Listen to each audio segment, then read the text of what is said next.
everybody, and welcome back to the final episode of season 6 of the Good Enough Gaming Podcast. We're here. We made it. And thank you for waiting a week. We had some very important things to take care of in order to make this episode what it is. Magical. So, as you'll find out. Yeah. We all know Kyle hates waiting, so. Yeah. It's been well documented. Side note before we get really started, I won a PC at GameCon and it got here and it's so pretty. Who'd you win it from, Kyle? I won it from MSI and CKE Live. I think we're actually going to try and get Crash on next season, which would be super dope. Our next season, speaking of, is probably going to drop mid-September? Mid to late September, yeah. Mid to late September. Daryl and I both go back to work then, and shit gets busy. Yep. It'll drop when it drops, people. Yeah, basically. Don't be like me and be patient. Okay, great, awesome. So on to the episode. Today's episode is entitled Deadpool Party. Semicolon, dancing in my blue Wade shoes. It's finally happened. The matchup and team up movie we have all been wanting and waiting for years. I mean, since the last Wolverine movie, since the first Wolverine movie. Yes. Which was long time ago. Long time. Are you talking chronologically or are you talking Wolverine Origins? What timeline are we on? Is it the sacred timeline? We're talking about Ryan Reynolds and Hugh Jackman reprising their roles and uniting as Deadpool and Wolverine. This is the third installment of the Deadpool franchise and is a bit of a gambit. It's lots of guns and blades with an electrical cast and carries the final human torch for all those in the 20th century universe. So get your chimichangas and a tall glass of kick-ass as we break through the fourth wall and discuss the film that has taken the world by storm. Without saying, folks, if you're listening to this episode, I hope for the love of God that you've watched the movie already. Spoiler alert galore. It would make no sense that you watch this before going to see the movie. Yeah, Terrible idea. We come back to us later. Yeah, we will ruin the movie for you. Even Daryl's intro already. Even Daryl's intro ruined some things. So unless you're really bad with puns. Yeah, hopefully you were able to avoid spoilers. I only saw one minor one, but we'll get to that later. They did a great job, actually. Holy shit, guys. I don't think I've ever Deadpool is known for their intros to the start of the movie and that sort of thing, really setting the scene. Yeah. But this one is a whole nother level. The entire choreography of the beginning of this is an absolute fucking chef's kiss. That is the most beautiful start to a Deadpool movie. And the start of all of them, much to Kyle's point, have all been great. This was immaculate. This was so fun and so ridiculous. Yes. I couldn't stop loving it. The fact that it started out with him searching for Wolverine from the scene in Logan where he was buried. And, kind of hinting and teasing at it. And it's it's just Wolverine's adamantium skeleton. It's wow, you are really dead. Looks like a prop out of Pirates of the Caribbean. Yeah. So it's still got the beard and the hair is still there. It's perfect. Yeah. And the going through and, immediately he's this is a timeline shit. TVA agents show up and then he proceeds to kill them. With Wolverine's body parts. Oh my God. With the bones. It's the creative deaths with the ribs and oh my God. Yeah. Using the spine and the skull as a flail. I do not think I've lost my shit that much at the start of a movie ever. I was dying laughing. All in the midst of doing the choreographed NSYNC bye bye bye dance. Yes. In snippets. Just randomly in between. Yeah. Is this Marvel proving that we need to bring back the pre-credits? Yes. Like, when was the last time you guys saw a movie? Like, it's usually either from like the 80s or before, when you get like the full actor rundown at the start of the movie. Oh, Like, I can't remember the last two. They've done that. They've always done that, which is really fun because they've always done these really fun intros. But aside from Deadpool, like, no one does that anymore. No, but it was amazing. It was awesome. Yeah, like 10 out of 10, like sets the stage for the movie as a whole. Immediately 100%. sets the bar for what to expect if you, for some reason, didn't know what to expect. This is not only the most Deadpool movie we've ever had, but it's also the most Ryan Reynolds movie you've ever watched. So It's the if you don't like Ryan Reynolds, then this You're not isn't gonna like gonna, this movie. yeah, it ain't gonna sway you. The whole time this felt like a movie where they just asked, what happens in Ryan Reynolds' brain throughout the day? Like, what do you think is going through his ADHD brain? Let's just throw that up on the screen, and then there we go. Man, but it's like the perfect work, casting. Yeah. Yeah, and the cameos start like strong. Did you know Rob McElhenney was one of the TVA agents at the start? I did not. That's Yeah, amazing. he was actually just in the mask. Like he was covered by the mask. He was the one where he was like, I want fucking eye contact the whole time. Oh, Like, that's awesome. Yeah, that was the guy. There were some of the, like, I'm looking through the list of cameos. There's cameos in here I didn't know were actually in the movie because they don't blatantly tell you that they are in the movie. Yeah. But like, so very end of the movie when you get all the Deadpools, all the variants, Headpool, the zombies one that's just floating around. Yeah. That's Nathan Fillion. Yeah. And then the cowboy Deadpool is Matthew McConaughey. Yes. Oh my God. That's I amazing. didn't know that. Yeah. I was shot. And the one I had spoiled was Blake Lively was Lady Deadpool. Yeah, they sense. showed Lady Deadpool, like a clip of it, and I was like, please let it be Blake Lively. That's so But she never perfect. takes off her It's mask, so it doesn't make it funny. I know. But And his kids were the other ones. Yeah. Deadpool and the little kid that like Swears at him. just disses him as his kids. Like that's so good. I gotta say, if Blake Lively had like taken off the mask and been like seen, it was like this might awaken something in me. It's like This is Kyle's chief I already timeline. love Blake Lively. It's not. This is Kyle's anchor hero moment. yeah. Yeah. I also like that Welsh Pool. Like if anybody's watched his Wrexham show, that documentary, it's Super Paul Mullen is Welsh Pool. No. Like their star player is Welsh Pool, which is fucking awesome. Like I love that too. That's so good. I wonder if that happened while he was stuck in LA. Because if you watch Wrexham, like he had his like rib shattered and stuff in a friendly against the LA Galaxy, and he couldn't fly because like his ribs and lung had collapsed. Jeez. Well, yeah. made the most of it if it's I didn't know that one. It's all a conspiracy. I didn't know that one. That one's super cool. Welcome to the Deadpool Conspiracy Podcast. Well, it's nice because he had such a huge stake in it, right? Like he got to have a lot more creative say in what was going on in the movie, and it, like I like when stuff like that shines through. For the same reason I love Will Ferrell, like when you're allowed to just riff and like make your ad lib things that end up being some of the funniest parts of the movie. Is when it's not scripted and it's just natural because you're just having that sort of banter of what's going on, much like us. Chemistry. I gotta admit, I was a little concerned with the writer's strike because part of it, like they weren't allowed to ad lib because of some sort of stipulations within the writer's strike and that sort of thing.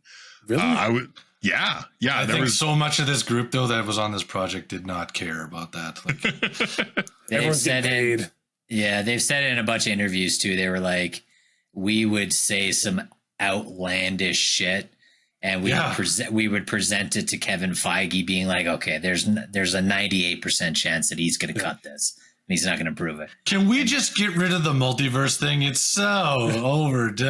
I was like, Yeah, if it's funny, it flies. Like, and that's, I think the best part of this movie is that Disney didn't put their foot on the neck of it.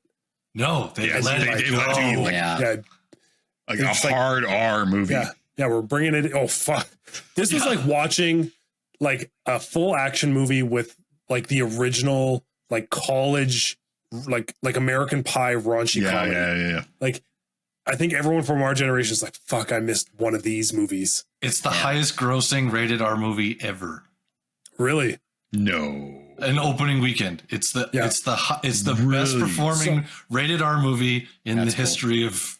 So it's funny. Speaking of openings, so Daryl brought this up. I had to look into this today because obviously you got people, you get IGN or you get whoever who are bitching about how this wasn't such a MCU like retracking defining moment, blah blah blah. Even though I think everyone here and everyone in the world will agree, it's like I just want a good MCU like fun time. Like, I just want an enjoyable movie, man.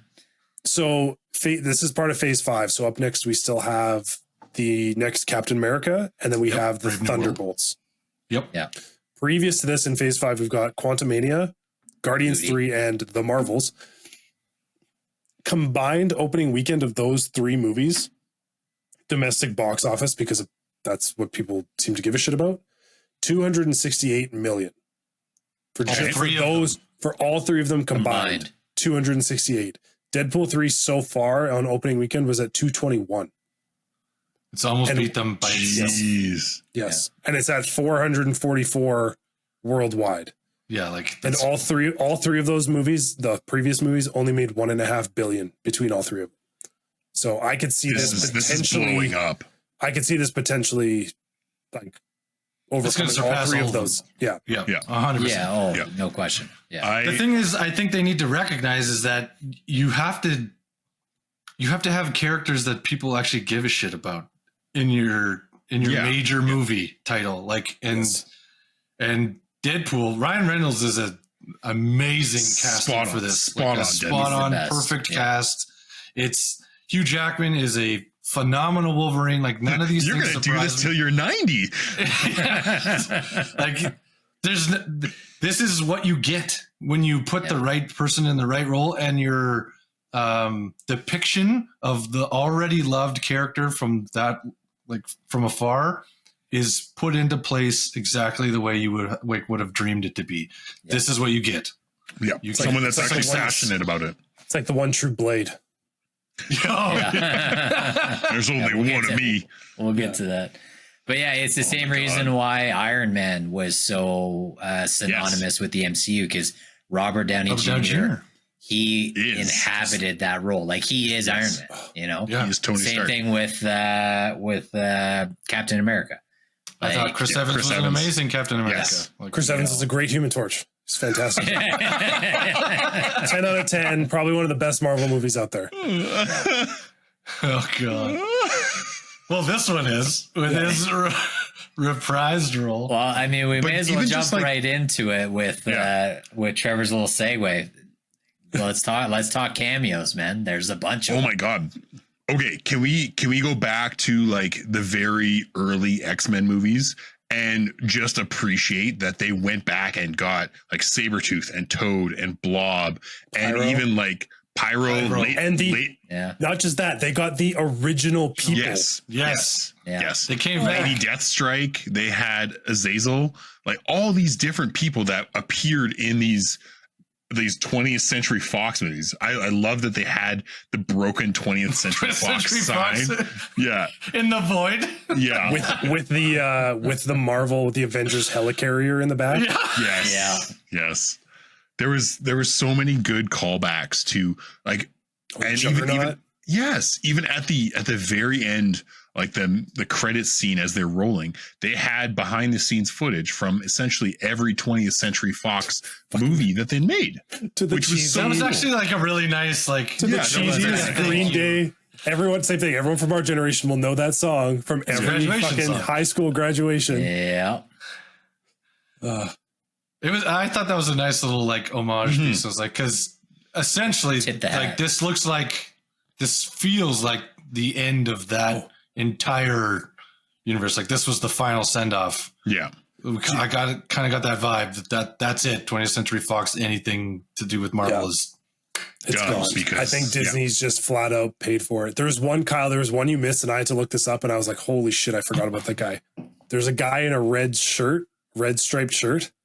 That is the Russian from the previous Punisher movie where they fight in the apartment. Oh, what? Kevin Nash? He kills him with the paper cutter. Yeah. That's the Russian. That's where he's from. Oh, that's awesome. And I was just reading this list. I was like, oh my God. I don't know if they got the exact same guy. It was hard to tell. But they didn't get the Juggernaut guy either. No, that was the original Juggernaut. There's two Juggernauts, right? Yeah, there's been several Juggernauts. That was Vinny something. Yeah. I'm the Juggernaut, bitch. Yeah, I love that guy. Right? Yeah. That was 60 seconds. He's the silent man. Yeah. I mean, I was a little sad they didn't get a Punisher, but I think they're trying to, bring that back. Wasn't in the budget. Yeah, right. Well, that's still got kind of a reboot coming with Daredevil on Netflix. So I think they touch it. He's like a street level hero, right? Like he's going to be with Daredevil and all those guys in. They're probably going to use him as a Disney Plus series rather than a movie. Like that's where it would have been so good. Like with the amount of gore and action in this, though, it'd be like when they pull out his weapons and stuff. I'm like, fuck, the Punisher would have been great in this. Yeah. Okay. Can we talk about Gambit and Channing Tatum? Okay, this is so such good. A deep dive. Yeah. No, this is great because Channing Tatum was supposed to be in the very first X-Men movie. He was cast as Gambit, and then for whatever reason in the writing, they wrote the character out and he wasn't cast. And then he was supposed to be in the next one, but he was like busy with another project. So again, they wrote him out and they casted like that other guy from, oh God, what show was that guy on? Varsity Blues. Oh yeah, I know who you're talking about. Yeah, that guy played Gambit eventually.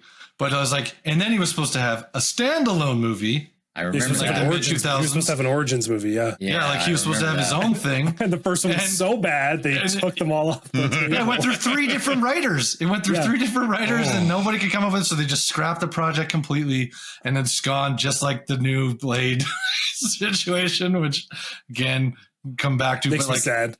His outfit was phenomenal in the movie. Yes. I loved it. And the Cajun accent was just so hilarious. They just played it up to make him impossible to understand. Who's your dialect coach? The I loved that part. Yeah, that was fun. I thought he did a good job, actually.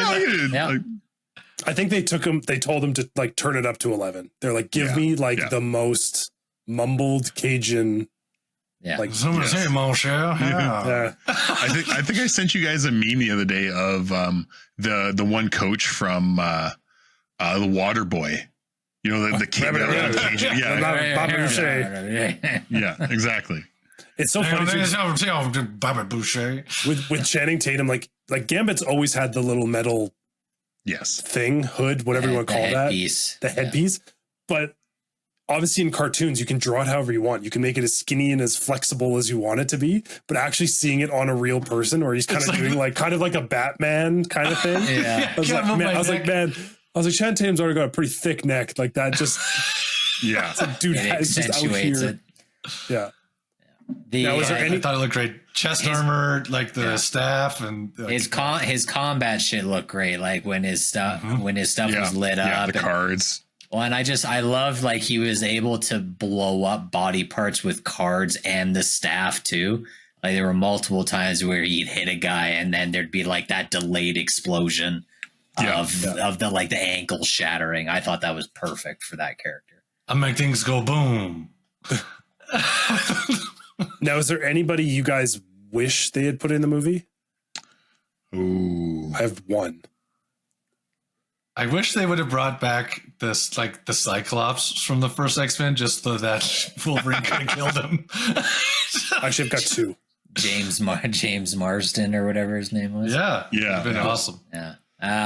Okay, Trev, you got two. I got two. Oh, sorry, Jordan.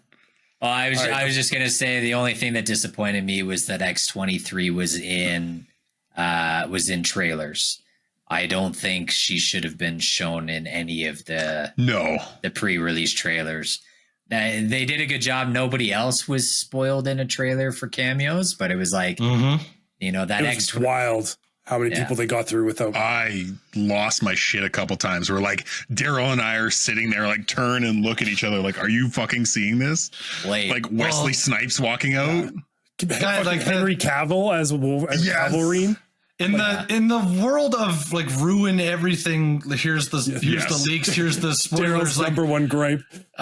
Which I fucking hate. Like, just leave it be. Let people be surprised. I am so thankful everyone kept this together and like on this project, and because that is exactly why I love going to the movies. That's what made me fall in love with like the Marvel stuff in the first place. Was sometimes you see a new casting at the very end or like somewhere through, and you're like, oh shit, like they brought this character in and it's played by this person. Like, holy fuck, this is crazy, and like that's what it's about. Like, I remember there's all sorts of speculation because we knew during Deadpool's journey to find a Wolverine. There's the one where he's in Madripoor and we meet Patch Wolverine. Yes. There was speculations that was supposed to be Daniel Radcliffe. Oh. For some reason. Because he kind of looks like him and he was like growing out his hair for a role and everyone's like, oh my God, he's going to play Patch. I was like, that would be cool. I love that they went through all those iconic Wolverine covers. The short one. Comic book accurate. But also size. Like the Age of Apocalypse Wolverine. Like I remember reading that series. Yeah, like Feral Wolverine. Yeah. Man. Hulk versus Wolverine. Yes. Yeah, the Hulk. Yeah, and he had the badass. suit. He had the fucking accurate suit with the brown. Yeah, the dark brown. I was like, fuck, that is so good. So the two that mask. We'll get to that, Daryl. Yeah. Yes. So the two that I wish they had maybe put in was I wish they'd put in one Loki variant. Yeah. Oh, true. Like, that would have been working great. with Cassandra Nova. Like he's still bad, like not the true Loki that's now controlling the TVA timeline, but just like a Loki. Like even if it was like fucking alligator Loki, would have been funny. That would have been awesome. Yeah, that's true. And another one that would have been just a really deep cut for like old school like comic book Deadpool fans, Bob. Yeah. Yeah, why wasn't Bob in there? Or like anyone from Hydra. Like it would have been really cool to see some sort of a cameo from especially Bob, just as like in the classic like green Hydra suit, this like weird ass guy just like, I landed in the void. I'm just helping her. I just want to survive. Right? Like classic Bob, just kind of going with life. But hey, yeah, just a henchman floating around. Yeah. That's okay. Those are my two that we needed Owen Wilson on a fucking ski-doo in the void. That's what we need. No, but I think like they didn't want to do too much because I think they were still trying to like hold their cards, being like, this isn't part of the MCU. That's true. I mean, that makes sense because I mean, half the movie, the conflict isn't necessarily Cassandra Nova, the bad guy. It's Wolverine against Deadpool, like bashing heads the whole time, right? Yeah. I did love that they're like, all right, let's fucking do this. Let's give the people what they want. Yeah. Because like that fight just with them in the minivan, like that minivan fight was incredible. That was so cool. I wonder if it was inspired by like car jujitsu. I was just going to bring that up. I was like, this is 100%. Some of the choreography is 100% from that car jujitsu stuff. I was like, with the seatbelt and everything. I was like, yo, these are actual moves that these guys use in that. Yeah. The fight scenes that they did have, especially against each other, I really enjoyed them because they both like have that rapid healing factor, right? So it's not just like, Wolverine stabs the guy in the chest and he's done. No, he can just like go to town and they both heal and they can keep fighting, and it just makes for hilarious scenes. I also love that he never questions it. Yeah. No. Yeah. Can we appreciate on Kyle's note baby knife? Baby knife. Because there's like 5 or 6 times throughout the movie where he pulls it out and you just hear baby knife. Baby knife. Yeah, announces it every time. Takes it back out of somebody's shoulder or something like that. Yeah, I just like this is so funny. I love it because, for another reason, like we give Ryan Reynolds all the props, but I also love Hugh Jackman, and I love what they've done in this one as well as Logan, because Logan was great. It was finally let Wolverine be, because Wolverine is one of my favorite MCU characters of all time. if not the favorite on that end for me. And it's like, he's brutal. He is an anti-hero. Like, yes, he's part of the X-Men, but he always is like, why can't we just kill them? You know, like he's always just like, no, fuck it. I'm going to do my own thing then, whatever. Like, and in Logan, like he was brutal and he was like ruthless. And in this one, he's the exact same. He's like manic. He's nuts. He's, you know, the way that he's trying to kill even Wade is like, he held nothing back at all. And I was like, this is Wolverine. This is this is everything. Yeah. I just love that. Like, he doesn't know, like in his world, he doesn't know a Deadpool. Yeah. And he doesn't know he heals, but he's like, I'm just going to keep stabbing you, but you keep talking. So I'm just going to keep going. And there's no like, oh, you heal as well. It's just like, oh yeah, there's lots of people that do that. So I'm just going to keep going. Oh my God. Do you remember like him realizing at the end that Nice Pool doesn't have healing factor? He's just a guy. Just a fucking meat shield. Oh my God. That was one of my things, actually. What did you guys think of Nice Pool suit? I thought it was like arguably better than the I can't remember which one that it's one of the armored ones where it's like paneled. Yeah. It's probably from a very specific comic or that's his suit, but it was pretty sweet. It was dope. I loved it. I thought it was great. And it was all that just to get those golden plated guns. He needs the extra armor because he doesn't heal. Yeah, exactly. But I mean, the star of the show, Dogpool. Oh my God, that thing was so fucking ugly. Can't believe that's a real dog. That's one of I think that dog won the ugliest dog. Yeah, it won the ugliest dog in the UK. It won the award for that. That's what I need for my movie. Yeah. One cameo we didn't get, thank fucking God. Taylor Swift was not Dazzler in this movie, which was a thing they were talking. They would not stop talking about. Speculation. Yeah. That was the one I was worried was Lady Pool. That's who I was worried was going to be Lady Pool, and I was like, no, because Blake Lively and her are they're friends. This is all the time we're going to give the TS because I can't. So we're going to move on. Too culty.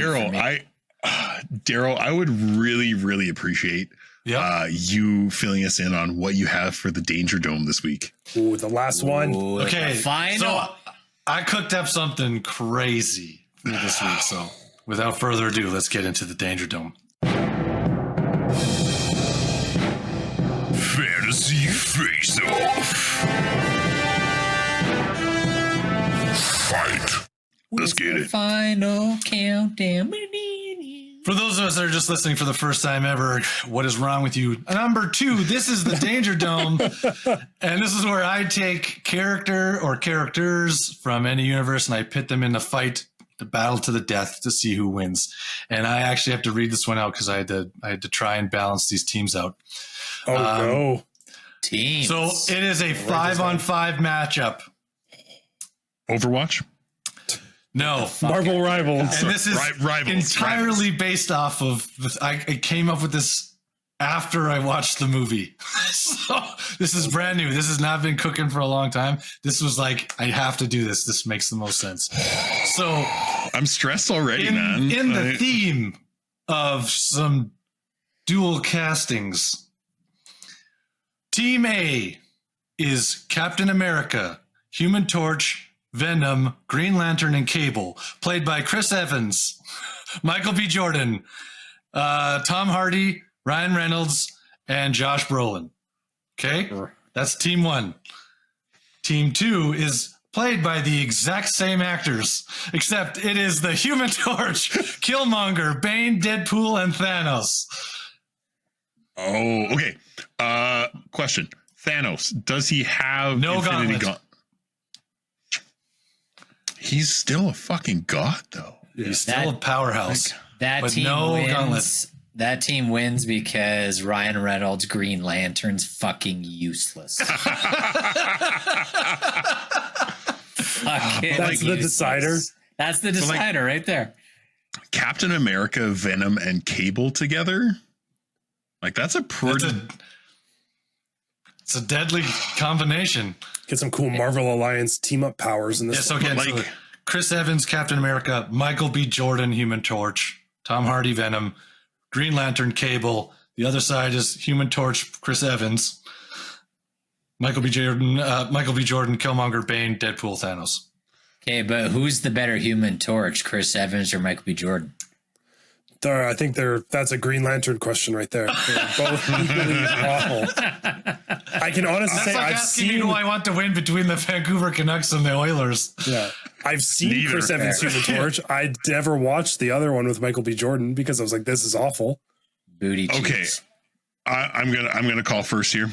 Oh, Team Deadpool Thanos. Team Deadpool Thanos. Thanos, Deadpool, and Bane alone, but then like add Killmonger to that, like Chris Evans, Human Torch, whatever. Fuck it. Like those four is like a crazy combination. If Deadpool doesn't make them insane. Thanos and Deadpool is a great team up. Yeah. the duo you never knew you needed until exactly. Now. I gotta hold it down for Deadpool and his crew. So. Or Deadpool just doing Bane impressions the whole time. Oh God! I was born in the dark. If he's on the same team, though, he might be making fun of Venom. Yeah, that's my call. It was tough though because I mean Captain America, Venom. Yeah, you're betting against America's ass. That's a huge deal. But those are also like three of my really strong favorite characters. So I know. Yeah. Son of a bitch. I don't know if I've ever agreed with Kyle on a danger zone before. It's a rare thing. We've had a few unanimous.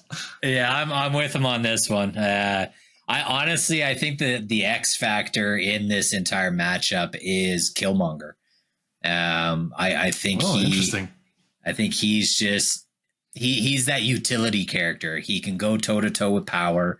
He can go toe to toe with strategy and speed, and but then at the same time he also gives zero fucks. So it's like if he's got to execute fucking Green Lantern, which let's be honest, Green Lantern's gonna die first. He's gonna do it. Like he's just gonna wipe him out. So I think Human Torch. Yeah, I was gonna say that Human Torch on either team is the first to go. He's getting sniped by Killmonger. That's 100%. Yeah, John Stewart will always be my my Green Lantern. So # not my Green Lantern. Trevor, final say. Sweep. It's a sweep. I even tried to balance these teams out. I think it's just like you've got three really strong characters. You've got like the distraction, immediate like horror movie death character, and then it's that fourth like X factor, just like swaying the tides just a tiny bit, just enough. And I think I agree with the guys. Yeah, I was shocked. Well, I'm glad. But how that was a good setup. There's one that you missed that we because it's brand new and we need to talk about it. We need to talk about it because I have feelings. Recently, San Diego Comic-Con happened, and they revealed who they casted as Doctor Doom, and it's the dumbest fucking casting. I don't understand how they came to that conclusion that was a good idea. Robert Downey Jr., known as Iron Man through 6 many films, 8 to 10 at least. Like if you count the Spider-Mans, if you count the Avengers, cameos at the end of every fucking movie when MCU was teasing everything. Him and Fury at the end credits of every movie. Yep. Literally the start of like that whole Avengers Infinity War saga. And they fucking cast him as Doctor Doom now? What are they going to leave the mask on him the whole time? Are they going to do some weird multiverse shit where Iron Man is actually Doctor Doom? Have to. That's the only way. It's the only way it works. You have to multiverse him. But they can't. They're restarting Fantastic Four for the 8th time. But that's set in the 60s. Yeah, they've already admitted, like, the Fantastic Four, they've already said is in a different universe, and it's set in a 1960s, like, retro futuristic world. And that's why we haven't seen them in any previous MCU film, is because they're not of the same. Of course, no, it's because they're shitty. They're the worst team.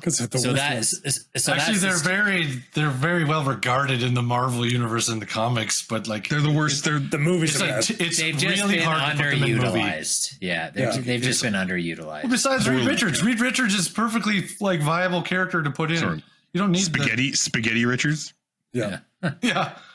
But you know what I mean? Like, he's a viable character to put in. It's not that hard. He's a genius and he works behind the scenes anyways. He's not like a battle forefront guy. Like, I just don't get, though, how if you're going to reintroduce Fantastic Four again, for the kids and the youths that haven't lived the terribleness of Fantastic Four, I don't get how you bring back in Doctor Doom without starting with like like they did in the Fantastic Four, the classic Fantastic Four, where you bring in the Victor Von Doom, all this stuff happens.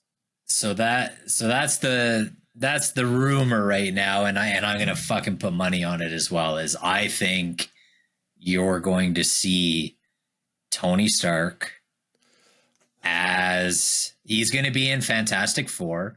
He's going to be Reed Richards' fucking advisor.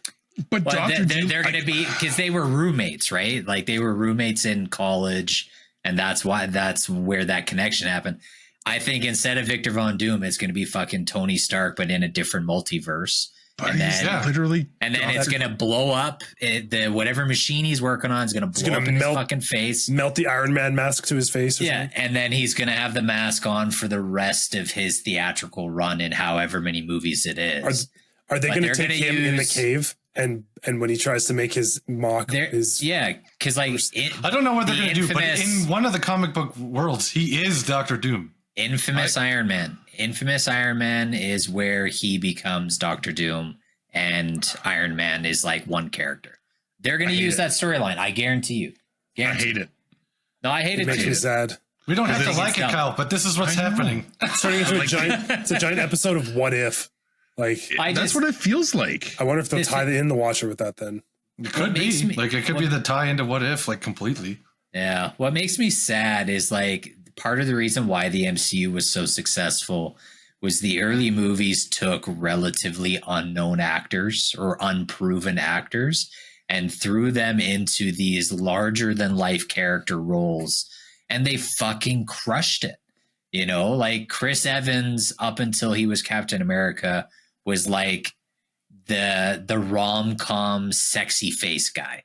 Like those were the only movies he was in up until then, Not another teen movie. Yeah, that was a great movie. Funny.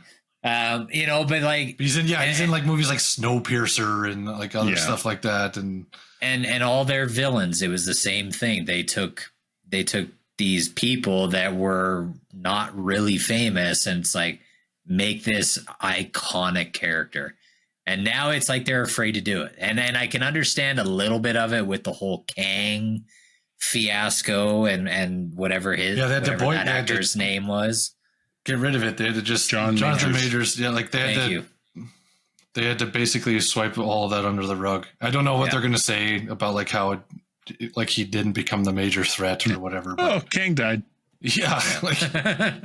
Different multiverse, I guess. Yeah. But it just seems like the MCU is afraid to take a swing. And they're like, Robert Downey Jr., even if our idea doesn't really work, we know people are going to go to the movie theater to see Robert Downey Jr. in a Marvel movie. This feels like a corporate decision. Like there was talks that maybe Cillian Murphy. Yeah, that's a great casting. Yeah, that would have been a perfect Doom casting. I would have been down with that because it would have been a face that they could have had him unmasked. Whereas like Robert Downey Jr., it's going to get really confusing. It's like, wasn't he Iron Man? Like, I know we're gonna mix timelines and whatever other bullshit. Well, this is the murky water you've created with with going into the multiverse, and so. Like they've created this problem themselves. Robert Downey Jr., don't forget, also said yes to this. So like there's two pieces here. Whatever they're writing, he's obviously liked enough to be like, yeah, I'll come back and do this. This he's Marvel Disney throwing money at you. You're going to do it. You know, not always. Like a lot of those guys can be like, no. Yeah. He's let's money, be I think. Exactly. Trevor, like the amount of fucking money he made playing Iron Man for 15 years. I don't think he's going to do a role. Yeah. He's not going to come back to do a role just for the cash. Like it's going to have to be a real reason. The one saving grace and gives me a little bit of optimism is the next two Avengers movies are being directed by the Russo brothers, which did the welcome back, War boys. Saga. Welcome back. So, and arguably, those are the two last great Marvel movies we've had. Yes, is Infinity War and Endgame. I agree. You didn't like the Marvels? And now Deadpool. I didn't even see the Marvels. But I skipped that one too. It's not even part of it. I wish Deadpool was actually going to have a larger role in the MCU because I think he would bring a lot. Like I could see a lot of hilarious shit between him and, and Spider-Man. Like that'd be some really funny stuff with like Tom Holland. Like I could imagine some pretty funny shit could go on with that. But it's just I thought it was a great final farewell to a lot of things. We've talked slightly about it, but let's talk about more of the cameos. We talked about Gambit. Can we talk about Elektra? That was so dope that she was Jennifer Garner. I love it. Turned into this like little like Midnight Suns moment. Yeah. Dark Cave. You've got, Blade, Elektra, Gambit, X-23. Like I was like, ooh. I was like, where are we going with this? I was like, I want this to be a team. Just missing Ghost Rider. Yeah. So that was the other one. I was like, where's the cameo I'm missing? Nick Cage. I was like, man, I needed Nick Cage, Ghost Rider. That would have been amazing. That would have been a good one. Man. Too good. If Nick Cage showed up, I would have shit. Like that would have been incredible. Well, then it becomes instantly Kyle's favorite movie of all time because it would have everything you'd ever wanted in one. This might be it anyways. Like I honestly want to go back and rewatch it. Like I would enjoy seeing it again in theater. I'm glad we saw it in IMAX. Like that. We could go to IMAX and see it. Yeah, so that was a good decision. Yeah, that's apparently the kind of they said there's something in like that. I assume this is just Instagram advertising, but they was doing some interview with Kevin Feige, and they were talking about how the IMAX 3D, which I think still exists in some places, not many people do 3D anymore. Apparently, there's certain parts where they can they did get more depth of field. Oh, cool. I'm guessing some more of those gimmicks, maybe from the start of the movie, where he's flailing the corpse of Wolverine. And get, the classic, the classic gimmick you have to do in every 3D movie. Have something very pointy or something from right at the middle of the screen. But now, a rumor that was confirmed by the director and Feige, which I think we should talk about, because I'm curious what it's going to do for future MCU and for X-Men especially, is they confirmed that the that colossal figure that's in the middle of the fucking ocean from Eternals. Oh, the Celestial. Thank you. Even though I hated that fucking forgettable. Yeah. They're made out of adamantium. Yes. In this universe, they are made of adamantium. So it's going to become a thing. I'm wondering, because one of the next Avengers movies is Secret Wars, isn't it?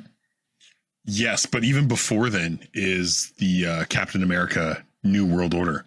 Yeah, Brave so New World? Brave New World. Brave New World. Can't use that term anymore, Kyle. Yeah. So I'm curious though, is that gonna play a huge factor into the next Captain America and the introduction of X-Men? I could very see it, interesting, especially with, comic book speaking. Genosha, I believe, is on the body of a Celestial. Yes. So I think if they take some of the stuff that they did in X-Men 97 to give people a bit of previous thought of oh yeah, I've seen that person before, and do that and tie it in. I also loved in this one. Cassandra Nova, very cool character. She was definitely, as much as we've bitched in the past about being here's Kang's dead, right? And making it too simple. She wasn't the main point of this movie. No. She was just kind of a means to an end. But I love that it's okay, we could get an alternate of her from Earth 616 Yeah. And I love that they were like, hey, you brought an Omega level mutant here. And I was like, oh, we're allowed to say words again. Like, we're allowed to say these things. Yeah. So I do appreciate that they took like the lid off the mutant jar, so to speak. I mean, I guess Wolverine's in the movie, so. Yeah. But like, I feel like they're going to lead up to like an X-Men versus Avengers sort of thing, which would be super dope. Or even just a new X-Men reboot would be amazing. I just feel like I don't know if they're going to do a complete X-Men. Was that a reboot? That was me doing a reboot. Nice. I don't know if they will get that right away. I feel like they're going to introduce us with a couple of the mutant characters as sort of a tie-in, and then maybe you might see something. But I mean, I could be wrong. It's a moneymaker regardless, like Spider-Man or Batman movies. Like they'll do them over and over and over again till it hits. Like, yeah. I think they're going to use it. I think, like Kyle said, I think they're going to do the Genosha thing and bring in sort of like what they've essentially teased or like really shown a lot of in the new Captain America is it's going to bring in a lot of the politics. Yes. Because at the end of the Marvels, which I know none of you guys watched, they brought I watched back, it. Okay. Oh, someone else That was did. the first one. But they brought back Beast. Like they brought back Fraser. Kelsey Grammer. Kelsey Grammer. Yeah. Yeah. So they brought him back. They brought him back as Beast. And you're like, okay, so we're expecting to see him more. Yeah. And he was always like, aside from Charles, like he was probably the next most political besides Charles and Magneto. Yeah, so it's like he's a bookworm. Like So it's a question of like, I think I agree with Daryl. Like we're probably not going to get the X-Mansion anytime soon, like directly. No. But I do think we are going to get some of that like Genosha refugee stuff. Moira McTaggart. Yeah. I think the battle. Sorry, that's a deep cut. I think the battle for resources off the Celestial is going to play a big, like, overarching theme to the MCU. And I think, like I said, I think that's going to play into at least one of the next Avengers movies. Yeah. It's gonna create some type of conflict there. Well, it's kind of like what they did with Black Panther, right? They were talking about like, oh, everyone wants to come in and take our stuff. Yeah. Yeah. So same kind of thing. It'll probably be similar because now everyone's like, oh, well, this actually vibranium. This isn't actually a country. This is just like unexplored land. Who owns it? Yeah. I am curious to, like, you know, Trevor, you kind of hinted at it before, just with like introducing the X-Men into this universe. Like we're just about to head into phase 6. Got 2 more. Right? So we've got so 2 more movies. 2 more, I think, next year or the year after. Yeah. So like realistically, I don't think you see anything X-Men heavy until phase 7 or whenever the next 2 Avengers movies are done. I don't think they introduce like an X-Men team until they're done with that stuff. Unless they start bringing them in, like if they're shifting away from Kang and going to Doctor Doom, which they pretty much have stated that they are, confirmed, assuming Robert Downey Jr. doesn't do something incredibly illegal. He got that out of the system already. Thunder. Yeah. We've all approved of his like previous issues of drugs and everything, so he's fine. We've all done dumb shit in our 20s. Yeah. It's fine. My guess is, like you're saying, is I think towards the end of that arc, I think you're going to get a bit of like the new Avengers Assemble moment where they're like, you know, Doctor Doom's too strong. We need to get more people in with the Fantastic Four and everything. And I think you're going to start seeing them pull in, you know, 70-year-old Hugh Jackman as old Wolverine and just whoever, like if they do recastings or however they do it, I think, like you're saying, I think that's where you're going to start seeing more people get like pulled into the fray. Right. And whether that turns back into X-Men or, you know, the New Mutants or some like side shot of like, you know, the millions of fucking X-Men characters that exist. Yeah. Question for you, Marvel nerds. Has Doctor Doom and Apocalypse ever like overlapped? Yes. So they did. Well, not overlapped. They did like Dr. Team Doom up or whatever. Oh, no. Because there was Doctor Doom in that original Fantastic Four with like, who's in that one? Not Jennifer Garner. Who the hell was? Jessica Alba. Jessica Alba, yes. Right. Like that one. Dr. Doom was the main guy in that, which made sense because they were just trying to explain what the fuck the Fantastic Four was. And then Apocalypse shows up in X-Men Days of Future Past.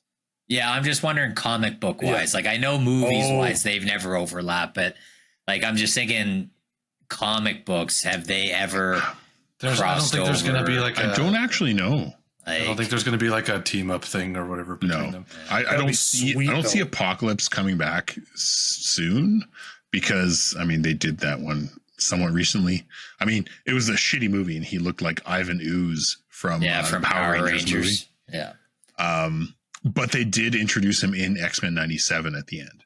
Yeah, when they're like caught in different times, which is sweet. So I feel like they're going to go that direction. Like Apocalypse in the time travel is better than multiverse. Yeah. You will hear from like that is far better. Anyways, enough speculation shit. Can we come back to Deadpool, please? Can we come back to the movie? That was like 15 minutes of speculation. Talking about what could be. Too much what if is coming up for Marvel or whatever. Let's come back to the actual film, please. We tell you how it is. Should put the Watcher up in the corner of this. All right, Daryl, talk about it. Wow. Okay, well, I'm interested. Like, what was was there a part or anything that anyone was like laughing super hard about, or was like, wow, this is like the best thing ever? I thought there were so many good lines in there. Like the one about the whole movie, the Gen Z one, where it's like, can you just like shove it all down and turn that trauma into cancer or like a work ethic or something? I was like, this is the greatest line ever. I was like, I wish I could recite it perfectly. I need to learn it because I was like, oh my God. Yeah. Need that for work. Yeah. Honestly, for real. The entire movie I enjoyed immensely. Like I want to go see it again. It's probably already like one of my favorite movies and I will watch it again just because the sheer, like they went full Deadpool with it. You know, it made me feel like I was back reading, like I have a run of like Deadpool and Cable. It made me like such a good run of comics and it made me feel like I was reading those again. Just with the side comments and just the quips and everything were just so perfect and spot on. And just so many little like we're poking the fourth wall. And he like looks at the camera and goes, the proposal. Yeah. A soft fourth wall break. Yeah. Oh, that's good. I think it didn't take itself seriously and it was such a like fun to watch. Like you could tell they had fun filming it. Oh, yeah. I think for me, the biggest part of the movie that made it so fun was because it didn't get ruined. Like every scene, so for everyone listening, like we all went together and we all brought our spouses except for Jordan because she was away. And so Thanks, like Thanks. Every scene, I'm like grabbing my wife's arm because I'm just like, oh my God, like they brought back fucking Wesley Snipes. Like I was losing my shit because I thought they were going to make a joke about Ryan Reynolds being in Blade 3, which I thought was something they could have done. They missed on that.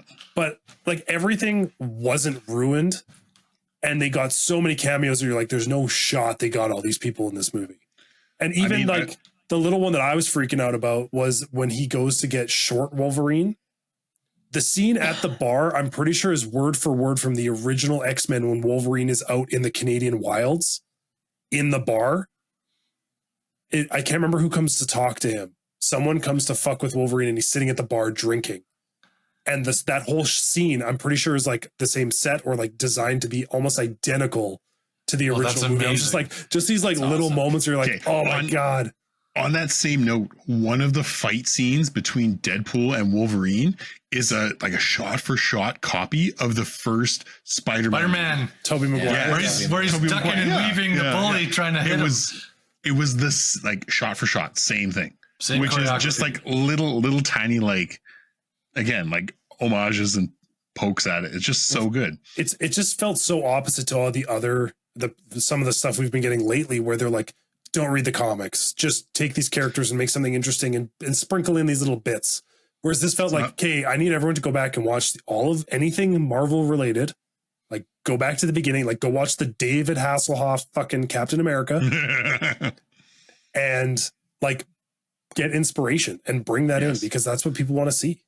Yeah, it does feel like Marvel as a whole, for what phase 4 or 5, whatever. We're on 5. Doesn't matter. Yeah, like for this current phase, that it sort of like lost its soul of what the comic books were about, and in favor of like corporate mass appeal. Sorry, I'm getting on my anti-corporate soapbox, but like a lot of the movies lost their soul from what originally it felt like. The original Avengers and Iron Man and all that stuff, they were good movies because it felt very true to the comics. That's what. Whereas these, the latest showings just felt like whatever. Filler. Like people will go see it. It's Marvel, and like people that were actually like passionate and enjoy the comic books really felt alienated by it. Like I'm not. Like maybe disappointed as well, like in a sense, like where it's like, you didn't really do this justice or whatever. But like there's a lot of things in this movie to celebrate. Like there's good banter between Ryan Reynolds and Hugh Jackman. You can tell that they like working together. God. You can tell that there's like a good working chemistry there, and that they trust each other. And like Hugh looked like he was having an absolute blast, like during everything that was going on. And like he loves that Wolverine pose, like the claws out and loves dropping that's the thing. Finally got a suit that looks legitimate. Like, oh my god, it's so finally good. leaning in, not like having to be BDSM X-Men like leather. Fox special black leather only. Like what the fuck? Like this, having some fun with it, and then he puts the mask on, and it's like the best looking mask. I love that they left the mask until the end of the movie. Like I'm happy that it didn't show up early. Like it was just one final nugget of like, all right, this is for the fans. Yes. All right, that was Captain America picking up Thor's hammer. Like that's what that was. Yes. It was like, yes.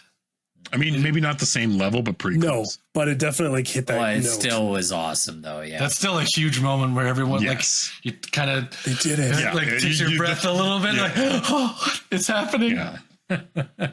Yeah, I loved everything about his suit. I love that it just got like deteriorated over time. He ripped off the shoulder pads, partway through the movie too. Like, ripped his arms off, like yeah.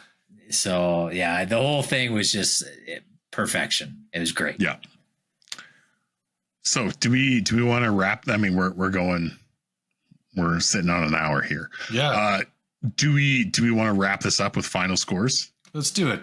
Are you gonna ice skate uphill, Kyle, or what? What? Blade reference? Come on. Some motherfuckers are always trying to ice skate uphill.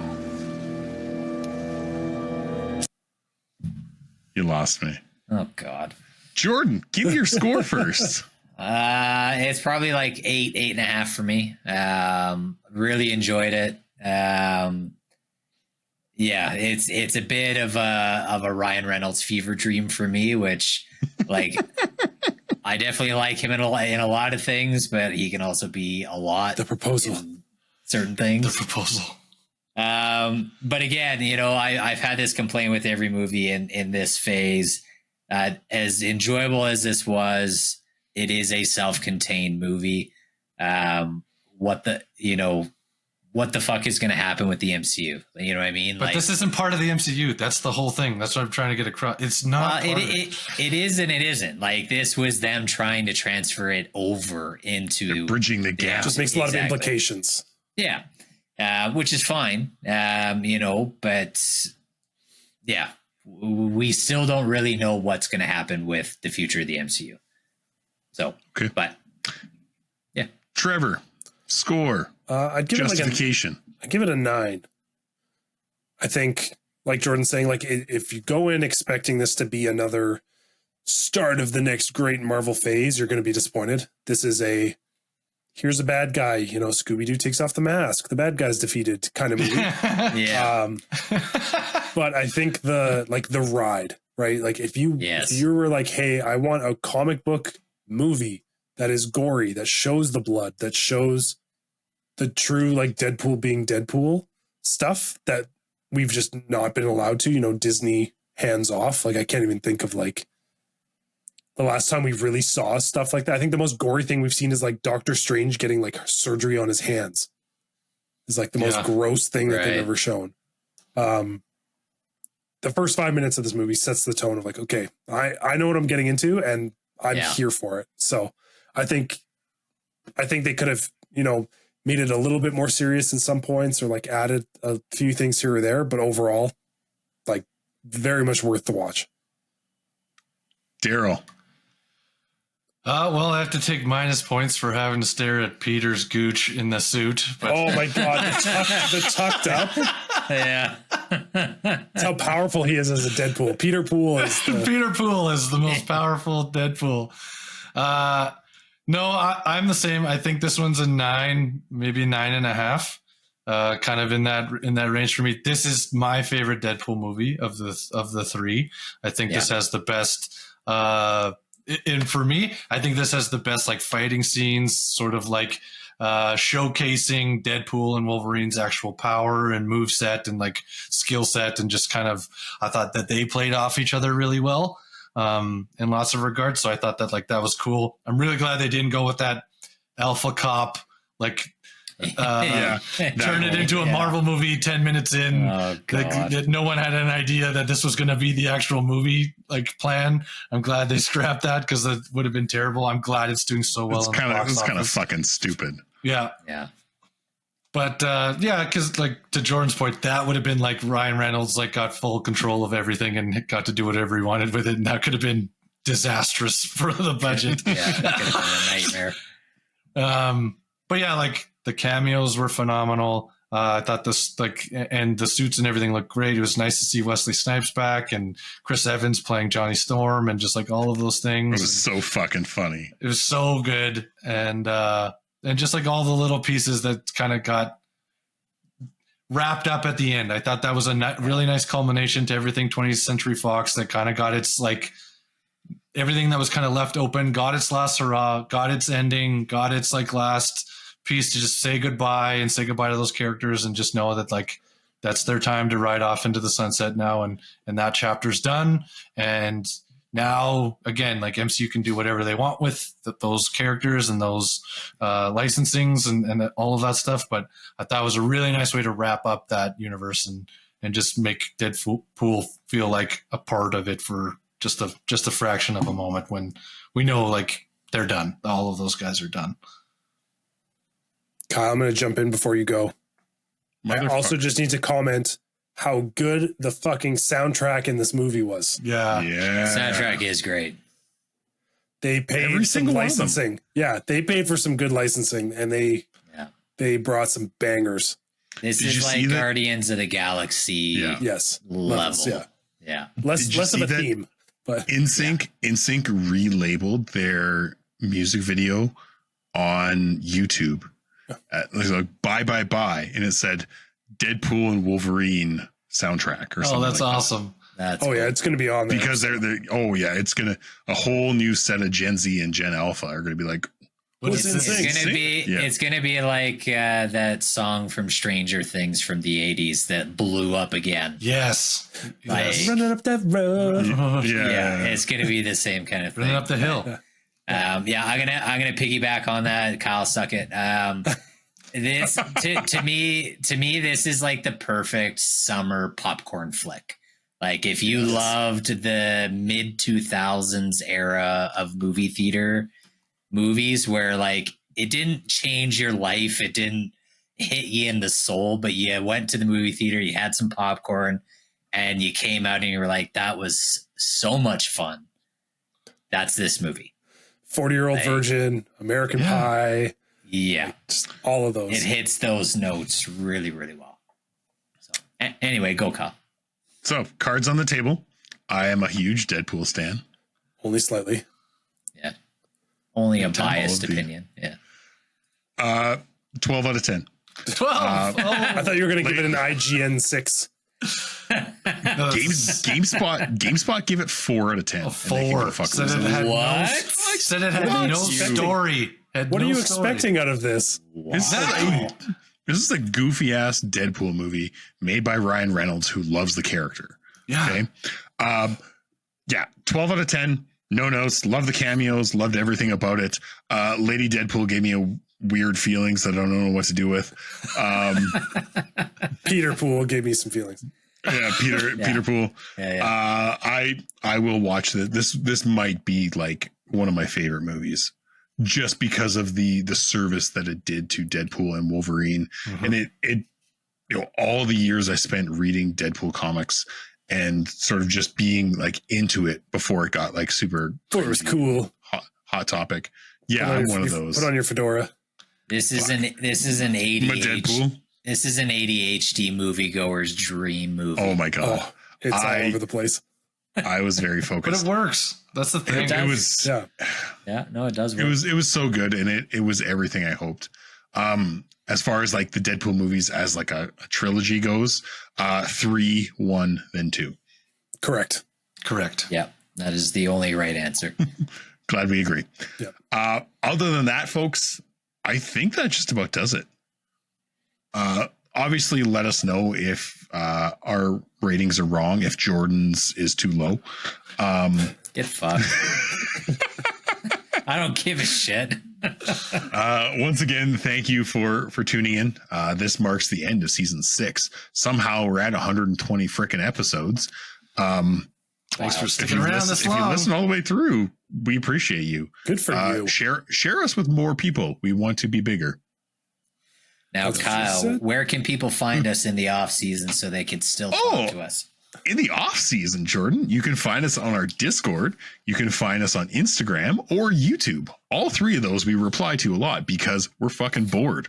And I can't not reply to messages. So reach out, talk to us. We are. Yeah. That's Kyle's superpower. Last word, Kyle. But yes, join us on Discord. We've loved talking with everybody on there. It's been a blast. But we want it to grow. So if you guys have things to say, if you want us to talk about specific games next season, hit us up on our Discord. We'd love to chat with you through the summer.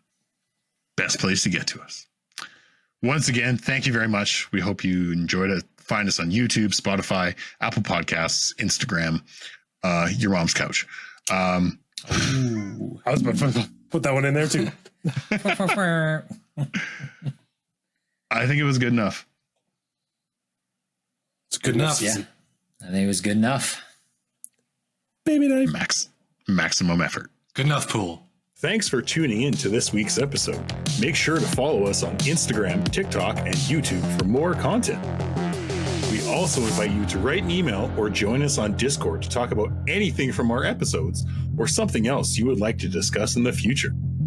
Please subscribe to the Good Enough Gaming Podcast on Spotify, Apple Podcasts, or wherever else you listen to your podcasts. And remember, we might not be great, but we are good enough.